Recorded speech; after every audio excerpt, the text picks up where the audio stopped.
of 1887. Yeah, winter of 1887, Lumberjack report, first Michigan Dogman encounter. So let's jump into it, shall we? Lumberjacks in the frozen woods of and huddled in their shanty by night. At first, it was only the silence of snow and wind. Then came tracks too long for any wolf, and cries in the dark that carried two voices at once. By the time men began to vanish, the truth of what stalked them was already closing in. So before we continue, please make sure you subscribe and let us know where you're watching from. Thanks.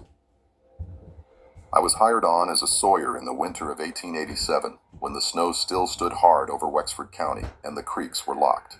Our camp stood near a cedar swamp a few miles off the Toad Road. We worked white pine and hemlock and drove them by sled to the landing.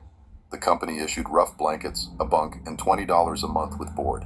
We moved in with the crosscut saws, axes, peavies, and a stove for the shanty that smoked on a calm day. The oxen bawled in the morning, and the teamster cursed through a scarf. Cold air cut the mouth and made every breath sting. I had worked other camps, but the marsh here held a stillness that pressed on the ears. Our foreman was Harlan Pike. He was square-shouldered, quiet, and he kept order by standing where trouble might start. No cards after 10, no liquor, not even a nip. He said he would dock any man for a broken handle if the break was through carelessness. He paired me with Tom Voss on a 6-foot saw. Voss had a strong back and a bad habit of talking through the pull. Eli Sturgis bunked near the stove, an older hand with a steady cut and a small, worn Bible he kept folded in a shirt cloth. Baptiste Leclerc was our best riverman, short and quick, with a scar at his jaw. O'Rourke drove the oxen and knew their moods. Silas Shaw arranged the lines and brought in meat when the company pork turned blue at the edges. Jude was the youngest, lean and eager, new to a full season. We set the shanty in 2 days, rough plank walls and a high roof to vent smoke. The cook, Nels, boiled coffee that tasted of iron and poured it black. He kept beans on the back of the stove and said little. We worked from first light. The snow carried us well over frozen hummocks. When the wedges cracked through a trunk, the sound ran clean through the air. At noon we ate salt pork and bread with a crust that fought the teeth. By the second week our landing stacked neat, and Pike said we would make quota if no thaw came on too fast. Trouble did not announce itself in a shout. It crept in through small things, and some men saw it before others. On a Thursday, Silas found a deer torn half through in the cedar line. The carcass hung in the snag of a low branch, as if set there by a hand that did not care if it fell. The ribs were cracked open. No prints circled it in a way that told a clean story. Silas crouched over the sign and touched one mark in the snow. He said no wolf made that. He pointed out the stride. It was long and set in a pattern he could not name. Pike said a bear had risen there and set down odd. Silas shook his head and cut short his answer. We hauled the day's logs with our thoughts turned inward. That night the wind backed off and the swamp lay still. We lay in the bunks with our boots by the stove. A sound rose from the low ground and carried into the rafters. It was not one clean howl. It held a low note under a higher cry, both at once, as if one throat held two voices. Men pushed up on their elbows and listened. Voss laughed once and said a sick wolf had found breath. Eli did not speak. He held his Bible to his chest and breathed slow. I felt my neck muscles tighten. There was a dog in camp, a mottled cur we called Blue, and he set to whining until Nels kicked the floor near him and told him to hush. Work the next day went as usual, but Silas came back from his trap line with one sprung and bent. He swore he had set it clean and tight. The bait was gone and the chain had cut a groove in the sapling from strain. He said he had never seen a set warped that way without teeth or claw marks to match. Pike told him to reset farther north. The air held a smell near the cedar edge that did not fit the place. It was sharp and old and turned the stomach in a small way. The men did not mention it out loud. We watched the tree line too often and swung the saw with uneven rhythm until Pike snapped us back into pace. The second night the sound came again. It ran closer, then far off, then close. Blue scratched at the door. O'Rourke sat up and set a hand to his boot. He muttered a name and then caught himself. The stove ticked. When the sound passed, men lay down again, but no one fell into deep sleep. I counted breaths until they evened out. When I finally slipped under, I dreamed of footsteps moving where the roof rafters met, steady and measured. I woke with the taste of iron in my mouth. In the morning, Blue was gone. The rope we tied to the bunk post lay frayed, not cut. There were drops in the snow that froze into red glass under the morning light. They led 5 paces and stopped. Voss said the dog had pulled hard and scraped his paw raw and gone off on a bitch's scent. He grinned, but it held strain.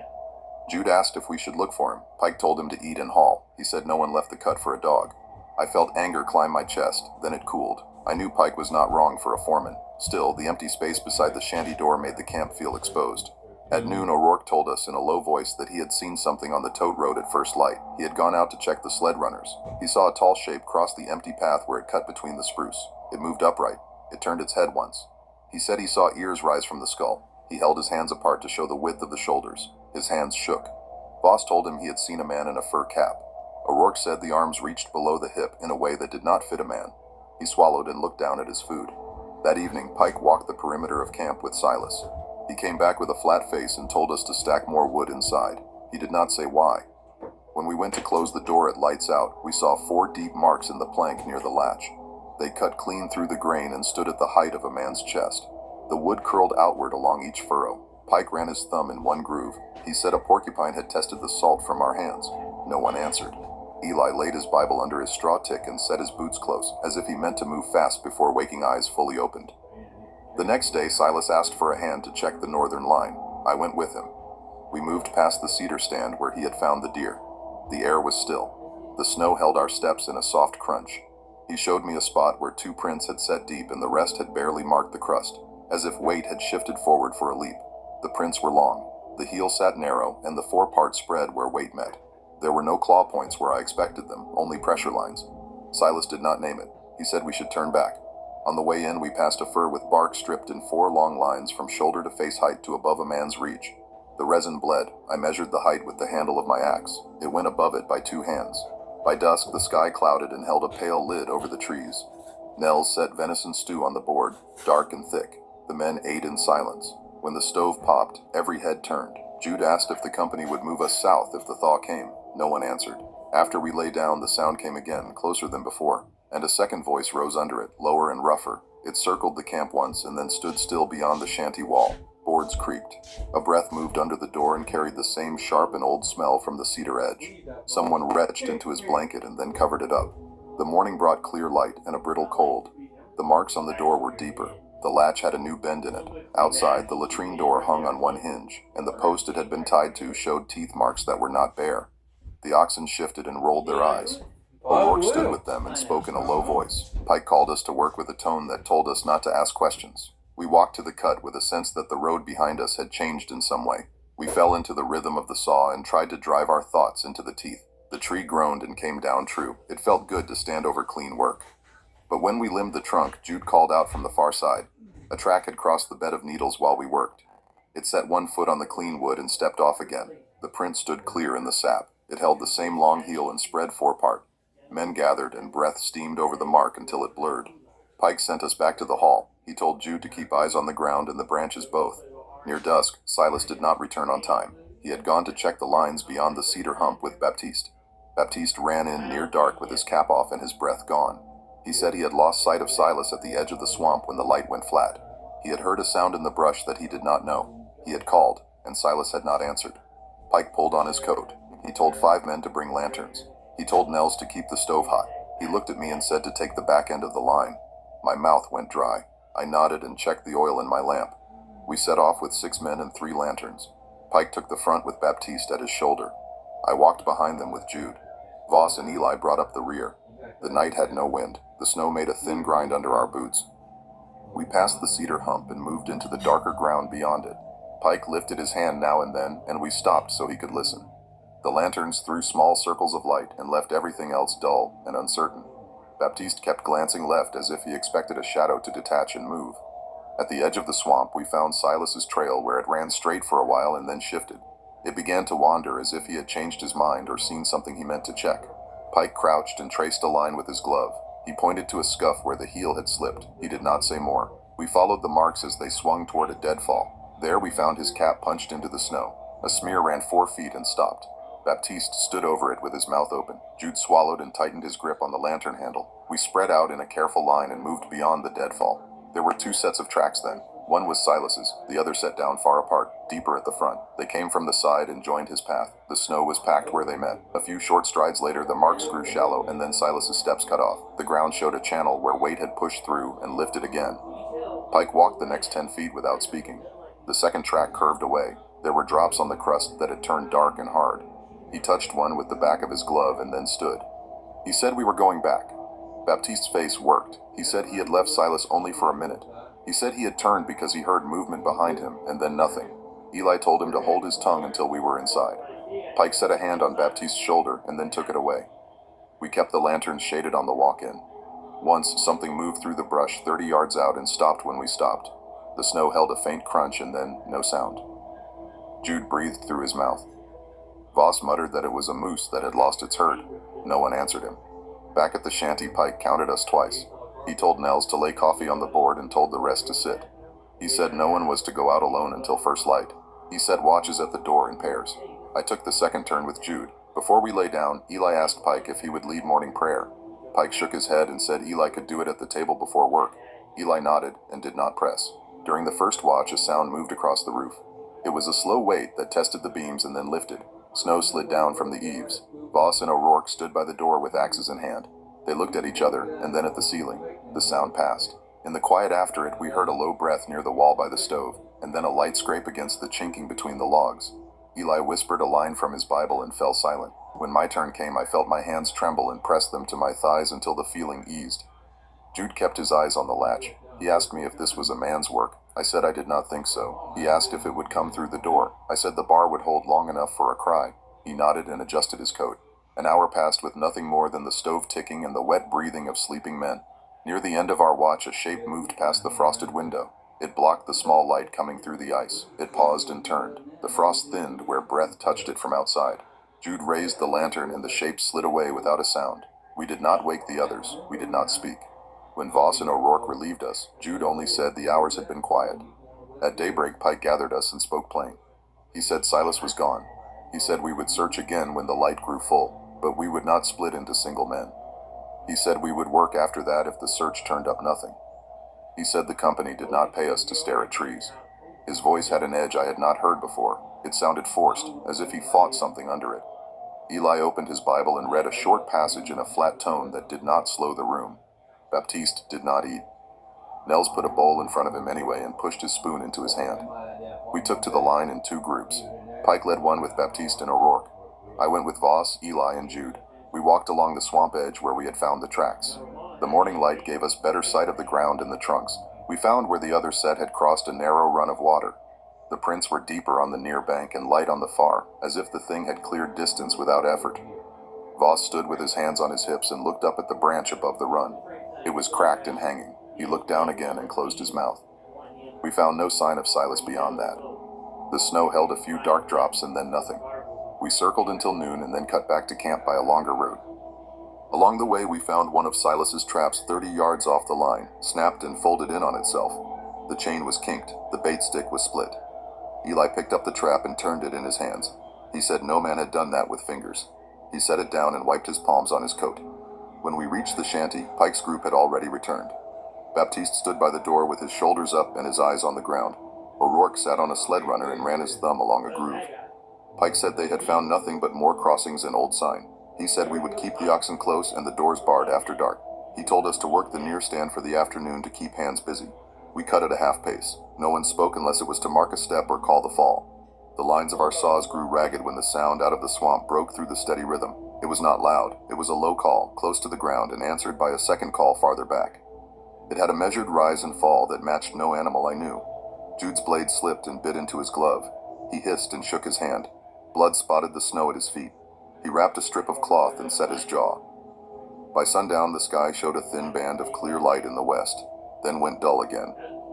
We brought in wood and water and moved the sleds into a close ring near camp. Pike set a rope from the shanty door to the cookhouse so no one would lose the path in case the light went out. He told Nels to bank the stove low and to keep coffee on. He set watches again, longer this time, and posted Baptiste with Eli.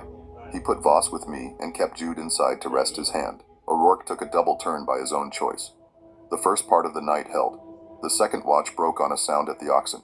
They shifted and blew through their nostrils. One let out a strained low that pulled every man to his feet. Pike lifted the bar and cracked the door. Cold came in with a thick smell of hide and dung and something musky. He signaled with 2 fingers. Voss and I went out with him. We moved slow along the sled rope. Our boots sank and squeaked. The lantern light caught steam off the animals. Their eyes rolled white. We saw it then, beyond the near sled. It stood upright at the edge of the circle, still as a stump. The lantern did not reach its face. I could see the line of a muzzle and the rise of ears. The shoulders were heavy, the arms hung long. The hands were not paws. They opened and closed once with a dry sound. When it turned its head, the lantern caught the shine in its eyes for a single pulse. They reflected a flat color without warmth. Behind it, shapes moved between the trees. I counted two and then a third, each low and careful. Pike raised the axe handle in his left hand. He spoke without lifting his voice. He told us to step back to the door. He said not to run. The thing took a stride that ate distance and then stopped, as if testing our reaction. Baptiste shouted from the shanty to hold. Eli called a warning. The oxen bumped the sled and one fell to one knee, then scrambled up. The thing's head turned toward the sound and then back to us. It breathed out and the air clouded. It stepped aside and vanished beyond the lantern's reach. We backed to the door and slid inside. Pike dropped the bar. The room held a tight silence broken by two quick breaths and then stillness. O'Rourke's hands shook and he set them under his thighs. Jude stared at the floor. Voss let out a long breath and did not notice the sound he made. Eli closed his eyes and nodded once, as if receiving a fact he had waited on. The oxen settled after a long hour. No attack came. At dawn we found the near sled scraped by deep lines that ran parallel along the beam. The yoke pin on one pair had been tested and turned halfway. There were prints at the edge of the ring, the same long heels with spread foreparts, set down in arrangements that made a broken oval around the animals. Farther off we found where one of the shapes had knelt. The mark showed an impression of weight on the knee. The snow there was melted and refrozen. Pike looked at that and did not speak for a long time. He called us in and said we would move camp to the landing by noon. He said we would work from there and leave the swamp edge to itself. He told us to pack tight and leave nothing that could be used by an animal. He said we would bring the oxen in close and set a watch through the day as well. Voss started to argue about the time lost. Pike cut him off with a look. Baptiste began to move without a word. We packed through the morning. Jude rolled blankets with his bandaged hand and kept his eyes on the door. Eli wrapped the Bible in his shirt cloth and tucked it inside his coat. Nels tied sacks and lifted the kettle with both hands. O'Rourke kept a hand on each ox and spoke to them in a low voice. I carried saws and peavies to the sled and checked the teeth out of habit. The work steadied me, but only on the surface. We set off in a line with the sleds creaking. The path to the landing cut through a stand of spruce and then over a shallow rise. The trees there stood close and blocked the side view. Pike walked ahead with his axe in his right hand. Baptiste and I took the first sled. Voss and Eli followed with the second. Jude and O'Rourke kept the oxen in step. The sound of the runners on the crust covered the small sounds in the brush. Twice I thought I heard footfalls that matched our pace and then fell back. I did not speak. The rise ahead felt farther than I remembered. We reached the top and saw the opening beyond. The landing lay below, with the river channel a dark line under the snow. Relief moved through the group in small signs. O'Rourke eased his shoulders. Jude breathed out. Voss rubbed his hands together. We started down the slope. The first sled jerked hard to the left. Something had caught the runner. I looked back and saw a line of prints that came in at an angle and then crossed our track. The oxen balked and then surged. The second sled bumped and tilted. Eli stumbled and went to one knee. He cried out once. Three shapes broke from the trees at our right and came in fast and low. I saw shoulders, heads, and arms reaching. Pike shouted and ran at them with the axe raised. I dropped the peavey and grabbed Eli by the coat. His leg dragged. He yelled that his ankle had turned. Baptiste swung his hook and struck one shape across the forearm. It pulled back with a quick sound and then came on again. Its hand opened and closed with a dry snap. Its teeth showed when it pulled its lips back. It reached for the oxen. O'Rourke brought the butt of a yoke pin down on its head. The sound was flat and heavy. The shape reeled and recovered. A second one took the far side and set a hand on the sled beam. It tested the weight and then pushed. The beam cracked. Pike struck down and his axe buried to the haft in a shoulder. The shape yanked back and the axe tore free with a wet pull. It turned with a sudden pivot that showed the muscles in its back working under the hide. It reached and Pike stepped away, quick and controlled, and set the blade in its ribs. It fell to one knee, then pushed itself up with both hands. Its eyes met mine for a heartbeat. There was intent in them, not anger. It looked from me to the oxen and then beyond me to something else. Then it dropped its head and charged. The charge broke through the sled beam and sent the oxen stumbling forward. The line snapped. The animals bolted down the slope with the sled behind them. Baptiste shouted and tried to grab the trace, but it whipped past his hands. The sled bounced and scattered tools across the snow. The sound of the runners faded into the open ground below. Pike stood braced, blood on his coat, his axe high. The wounded shape pulled itself back and moved into the trees with a heavy stagger, but the other two pressed closer. Eli clung to me, his ankle twisted and swollen. His face was gray and he gasped between words. Voss dropped beside us and lifted Eli's arm over his shoulder. "Get him up," he said. His tone was clipped, without panic. Together we dragged Eli toward the second sled while Jude shouted for O'Rourke to hold the team steady. The oxen pawed and tossed their heads, sensing the weight of what pressed in. Their eyes rolled and steam poured from their nostrils. One of the shapes lunged at Baptiste. He struck it across the jaw with his hook, and the teeth of the iron tore furrows that leaked dark blood. The thing staggered, then snapped its head back with a crack. Its mouth opened and it made a sound that vibrated low in the chest. The third shape circled behind. Pike barked Baptiste's name. Baptiste wheeled just in time, but the shape came in under his swing and caught his shoulder in its grip. He cried out, the sound sharp and ragged. The creature lifted him half off his feet. Its other hand clamped his wrist. Bones shifted under the pressure. Baptiste kicked hard, landing blows against its midsection. It did not let go. Pike closed in fast. His axe came down in a wide arc, sinking deep into the creature's side. It let out a choked grunt and released Baptiste, who collapsed to his knees. Pike ripped the axe free and struck again. This time the blade split bone. The shape collapsed forward, limbs twitching. Its breath whistled once and stopped. The smell that rose from its body was foul and thick, sharper than wet dog, stronger than any carcass I had cut near. Pike stepped back, panting, his face tight and pale beneath the blood. The second shape closed on Voss. It moved with startling speed, faster than the eye wanted to follow. Voss dropped Eli and swung his saw handle up like a stave. The thing caught the wood in its hands. The crack of splintering echoed off the slope. Voss cursed and fell back, fumbling for the axe at his belt. Jude ran in with a peavey and drove the spike into the creature's shoulder. It howled and turned on him. Its arm lashed out, striking Jude across the chest. He flew back into the snow, wheezing, the air knocked clean from his lungs. I felt my legs shake but moved forward with Eli still clutching at me. O'Rourke loosed one of the oxen and drove it forward with a shout. The beast lowered its head and thundered straight into the creature's side. The impact knocked it down. The ox trampled once before bolting off in fear. The creature rolled, snarling, then righted itself with shocking ease. Its eyes glowed in the lantern light that swung from O'Rourke's belt. They fixed on him, unblinking as it crouched low, ready to spring again. Pike shouted for us to fall back to the landing. He swung his axe in warning arcs, forcing the creature to hesitate. Baptiste stumbled forward, clutching his mangled shoulder, his face pale with shock. Voss half-dragged Eli, who groaned with each step. Jude had gotten to his knees, gasping for air but pushing himself up. O'Rourke kept one hand on the last ox's yoke, steadying it, his knuckles white. We moved down the slope, our backs never turned fully to the threat. The creature followed, slow and deliberate, as if it knew we could not outpace it. Every few steps it rose tall, towering above us, then dropped low again. Its breath steamed heavy in the air. Pike glanced back, judging distance. His jaw clenched. He stopped and swung his axe low across the snow, throwing up a spray of white. The sound made the creature pause. It tilted its head, studying us with that flat, reflective gaze. Then, without sound, it turned and vanished into the line of spruce at the slope's base. We did not believe it gone. Every man's ears strained for movement, every eye flicked at shadows. But no pursuit came. The landing opened around us, the river channel dark and frozen, the stacks of timber standing like gray walls. We dragged Eli to the log pile and laid him on a folded coat. His ankle was swollen to double its size. Jude coughed until he spat blood into the snow. Baptiste's shoulder hung wrong, his shirt dark with blood. O'Rourke stood bent over, hands on his knees, fighting for breath. Pike leaned on his axe. He scanned the tree line and the high ground behind us. "We stay here tonight," he said. "No going back, no cutting. We keep the fire high." His voice shook once but then steadied. "If they come, we meet them here where there's room." Nels and the cookhouse sled had not come down yet. My stomach dropped with the thought. Pike must have seen it on my face. "They'll follow at first light," he said. He did not sound certain. The oxen shifted in the traces, restless. The smell of blood carried far on the cold air. We built the fire high in the center of the landing, dragging kindling from the log pile. Flames rose and threw long shadows across the ice. Men huddled close, every head snapping at each sound from the trees. The wounded lay near the heat, groaning in low breaths. Pike walked a wide circle, never letting his eyes rest. The night pressed down.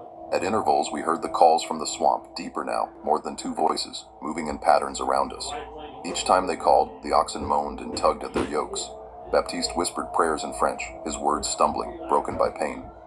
Jude stared into the fire, his face blank, eyes wide. Voss sharpened his axe with small, nervous strokes that grated louder than the fire's crackle. I sat with my hands on my knees, heart beating hard enough that I could feel it in my throat. My thoughts turned back to Silas, swallowed by the dark beyond the cedars. I knew then he had not died clean or quick. The way those creatures moved, the weight of their hands, told me so. I wanted to shut the thought away, but it held, steady and cold. The fire hissed as snowflakes fell into the flames. Somewhere in the black trees, a branch cracked under weight. It did not fall. It stayed pressed until it broke. The sound echoed. Pike raised his axe and faced the dark. "They're watching," he said. His voice was low, meant only for us, and we waited for them to move. The fire burned high, but the warmth could not keep the fear from creeping in. Every man leaned forward, eyes darting to the tree line. The silence stretched, broken only by the pop of sap in the wood. Eli shifted and winced, his ankle swollen and angry under the cloth wrap. Baptiste sat with his back to the log pile, his good hand pressed to his ruined shoulder, his lips moving without sound. Jude held the PV tight across his lap, his breath short and uneven. The calls came again. This time they were closer, layered over each other, 3 voices at once, one high, one low, and one broken between the two, like a throat catching. The sound ran along the length of the trees, circling, never in one place long enough to fix. The oxen panicked, pulling until their yokes strained. O'Rourke cursed and tried to calm them, but their eyes showed the whites, and they bawled in terror. Pike stepped to the fire and threw on more wood. Sparks shot upward, lighting his face in sharp angles. "They want us to break," he said. "Stay tight. They'll wait until one of us runs." His eyes swept over Jude, then Voss, then me. He knew which of us were nearest to snapping. Minutes dragged. Then a crash of branches split the dark behind the log pile. Men whipped around. Lantern light caught a shape moving just beyond reach, low and fast. Jude shouted and lunged to his feet, his PV raised. Pike barked his name, but too late. Jude ran into the shadows, swinging wild. The sound of his boots hit the snow, then silence. We held still, waiting for his return, the fire at our backs. Then came the scream. It was short and cut off in the middle. After that, only the high cry of something not human answered, rising over the trees. Voss cursed and started forward, but Pike blocked him with the flat of his axe. "No more," Pike said, his voice sharp. "He's gone." Voss's face twisted, but he did not push past. He dropped back to the fire, his hands shaking so badly his axe slipped in his grip. We sat again, the weight of what had just happened settling heavy. The smell of iron drifted faint on the cold air. I clenched my fists against my knees and tried to keep my eyes on the fire. I wanted to believe Jude was still alive out there, but the scream had left no doubt. Hours passed, no attack came, only the calls, circling, testing, waiting. Men dozed in short jerks, waking at each sound. Pike never sat. He walked the circle of the fire, steady and silent, his axe always in his hand. When the first gray light touched the river ice, we moved. Pike gave the order without ceremony. "Back to town," he said. "We'll leave the timber. The company can send another crew." No one argued. We packed what little we had left. Eli was lifted onto a sled, his face pale but his jaw set. Baptiste could barely use one arm, but he walked, his eyes hollow. O'Rourke lashed the oxen tight, speaking to them low. Voss tied his axe to his belt with a strip of cloth so he would not lose it if he fell. I carried the last lantern, its light weak in the pale dawn. The path out ran long through the swamp edge. None of us wanted to pass it, but there was no choice. The trees leaned heavy with snow, and each gust shook down a fine fall that masked sound and sight.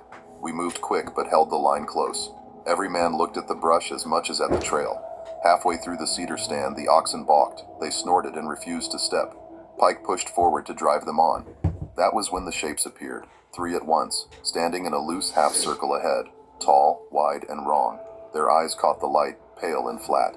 They did not move at first. They only watched. The oxen bawled and lunged sideways, almost overturning the sled with Eli on it. O'Rourke fought the yoke, his boots digging into the snow. Voss shouted. Baptiste raised his hook in his one good hand. My lantern trembled, the flame fluttering weak. The middle shape stepped forward, its breath fogged out in steady bursts. Its hands opened and closed. The claws caught the dawn light. Pike raised his axe and shouted once, wordless. His voice echoed through the swamp. For a moment nothing moved. Then they came. The first hit Pike square, knocking him back. His axe swung but caught only hide, cutting deep but not stopping the weight. The second rushed Baptiste, claws sinking into his chest before he could swing. He cried out once, then was lifted clear off the ground, blood running hot down the creature's arm. The third went for the oxen, teeth snapping, sending them crashing into the sleds. Eli rolled off, screaming as his injured ankle struck the ground. I stumbled back, my lantern falling and dying in the snow. Voss roared and drove his axe into the side of the one holding Baptiste. The blade sank and the creature turned on him, releasing Baptiste's limp body. O'Rourke swung his yoke pin like a club, striking the head of the one mauling the oxen. The sound was bone against iron. It staggered but did not fall. Pike was on his feet again, axe red, face grim. He struck again and again, each blow heavy, each breath ragged. One creature went down, thrashing. The others closed in tighter. Eli dragged himself through the snow toward the trees, his face twisted with pain and terror. I reached for him, but something moved between us, tall and fast. It bent low, and Eli's cry cut short. When it rose again, he was gone in its arms. The fire from the landing seemed a lifetime away. Only the breaking of wood, the cries of men, and the low snarls of the things filled the swamp. I knew then we would not all see the road out. Pike drove his axe into the ribs of the creature before him, but the thing hardly faltered. It twisted its head and snapped its jaws close to his face. Pike wrenched the blade free, his arms trembling with the force. Voss leapt beside him, striking the same beast with his axe in a downward hack that split flesh and splattered blood across the snow. The creature shuddered and fell hard, but another pressed in from the side, forcing them back toward the sled.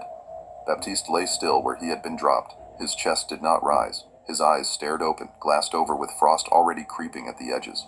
O'Rourke shouted his name once but did not stop swinging his yoke pin. He struck one beast across the shoulder and broke bone with a crack that rang in the cold air. The blow staggered it, but it did not fall. It turned its head slowly toward O'Rourke, its lips curling back over yellow teeth, blood trailing down its thick arm. Jude was gone. Eli was gone. Baptiste lay dead. That truth settled like lead in my chest as I lifted the peavey I had dropped and stepped to O'Rourke's side. My hands shook so badly I could barely hold it straight. The beast rushed him, claws high, but I jammed the spike into its thigh with everything I had. The iron sank deep, and the creature howled, staggering sideways. O'Rourke swung hard at its jaw, and the head snapped back with a sickening crack. It crumpled to the snow, twitching once before going still. The last beast circled Pike and Voss. It was larger than the others, shoulders broad, arms hanging longer than a man's. Its breath steamed in great clouds, its chest heaving, its eyes fixed on the two men who stood bloodied but defiant.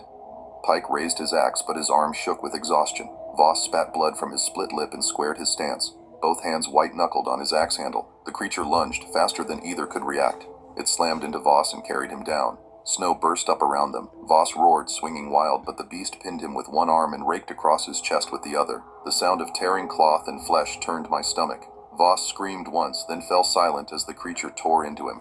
Pike struck from behind, burying his axe in its back. The creature reared up with a guttural cry, twisting, the axe still lodged deep. It swung an arm and struck Pike square in the chest. He flew back, landing hard on the ice near the sled, breath driven from his body. He tried to rise but collapsed again, clutching his ribs. O'Rourke and I stood alone. My breath came fast and shallow. The peavey in my hands felt like nothing against the mass of muscle and claw before us. The beast turned toward Pike, dragging Voss's limp body half crushed in the snow. It bent low, jaws opening wide. I shouted without thinking, a raw sound that tore my throat. The creature's head lifted toward me, its eyes caught mine. Cold, flat, empty. I charged, spike raised, and drove it with all the strength I had into its side. The iron slid between ribs. The beast roared, twisting, clawing at the wound. O'Rourke ran in and slammed his yoke pin against its skull. Once, twice. The second blow cracked bone. The creature staggered, swung a heavy arm, and caught O'Rourke across the neck. He dropped without a sound. I tore the peavey free and struck again, high into its throat. Blood poured black against the snow. The creature collapsed to its knees, gurgling, its eyes still fixed on me. It swayed once, then toppled face first into the snow, the ground shaking with its weight. The silence that followed rang in my ears. Only my ragged breath broke it. The fire from the landing was long behind us. The swamp lay still, holding its secrets in the cold dawn. Pike groaned from where he lay, clutching his ribs. He dragged himself upright against the sled, his face pale and drawn. He looked at the bodies of the men scattered around us. His eyes held no words. There were 2 of us left. The oxen, maddened by the fight, had broken free and fled. The sleds lay wrecked, one overturned, one half smashed. Tools and supplies were scattered, stained red against the snow. The tree line loomed, dark and silent now, but I knew it was not empty. The calls had stopped, but that silence was worse. It felt as if eyes still watched, waiting for the last of us to stumble. Pike pressed a hand to his side and forced himself to his feet. "We move," he rasped. "Now." I nodded, though my legs felt ready to give. I lifted the peavey again, slick with blood, and turned toward the road out. Behind us, the snow already began to cover the bodies. And in the stillness of the swamp, the silence did not feel like safety. It felt like the pause before another hunt. We walked on, 2 broken men, leaving behind the timber, the dead, and the memory of voices that would never leave my ears. That winter, I made it back to town. Pike did too, though his ribs never healed right. We never spoke of what we saw to outsiders. Not to the company, not to the families of the men who never returned. They said wolves or a bear. We let them believe it. But I know what I saw in the cedar swamp, and when the wind rises at night, carrying a cry that holds 2 voices at once, I still hear them.